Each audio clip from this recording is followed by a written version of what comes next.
I'm Puneet from the Outlook magazine. Polling's underway for the fourth phase of the Lok Sabha elections. So let's discuss what's at stake for the different political parties. There are 71 seats in this phase spread across 9 states, and although there are 300 plus seats where polling has happened in the first 3 phases of the 7-phase election, this particular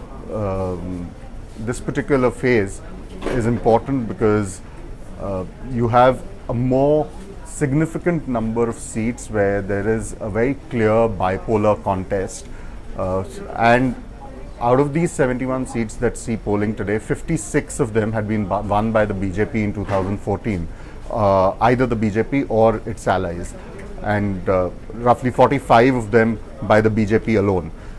This is also the phase where you will see the first of the few phases for polling in states like Rajasthan, Madhya Pradesh, where the BJP had suffered reversals in December, just a few months back, and the Congress had shown some kind of a resurgence by unseating the BJP from power.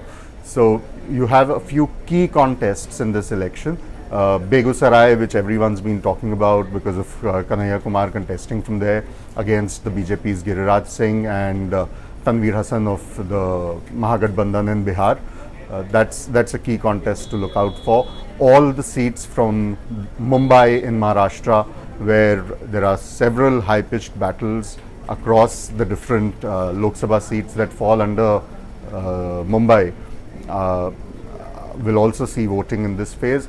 The BJP had swept the Mumbai Lok Sabha, all the Lok Sabha seats in Bombay, and this time the Congress is relying on a mix of some veterans like Sanjay Nirupam and Milind Devra, and some newcomers to politics, people like actor Urmila Matondkar, who joined the Congress party just a month back.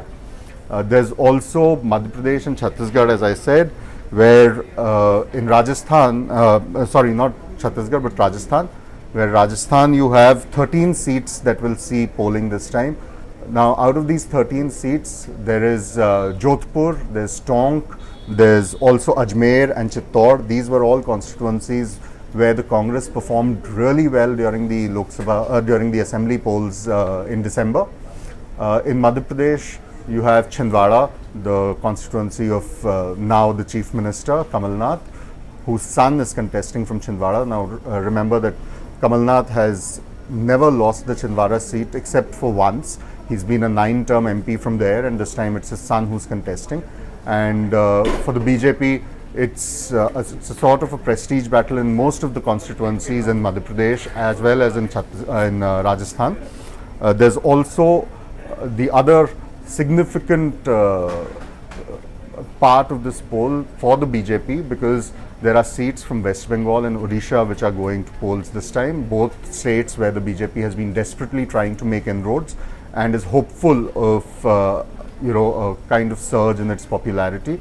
In West Bengal, Asansol, where the BJP managed to win last time around with Babul Supriyo, is going to see an interesting contest between him and Munmun Sen, who in 2014 had won from the Bakura seat but has now been moved to Asansol to take on Babul Supriyo.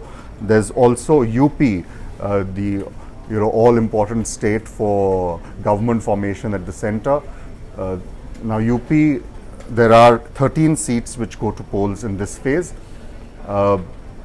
A large number of these seats are basically going to test the Mahagathbandhan, the SP, BSP and the RLD Mahagathbandhan, but largely whether the BSP has been able to shift its votes to the SP, because it's the SP strongholds that will see polling in this phase, Etawah, Kannauj, and also the Congress, which has significant stakes here, because you have seats like Unnao, where the Congress has fielded Annu Tandon, who had won the seat in 2009.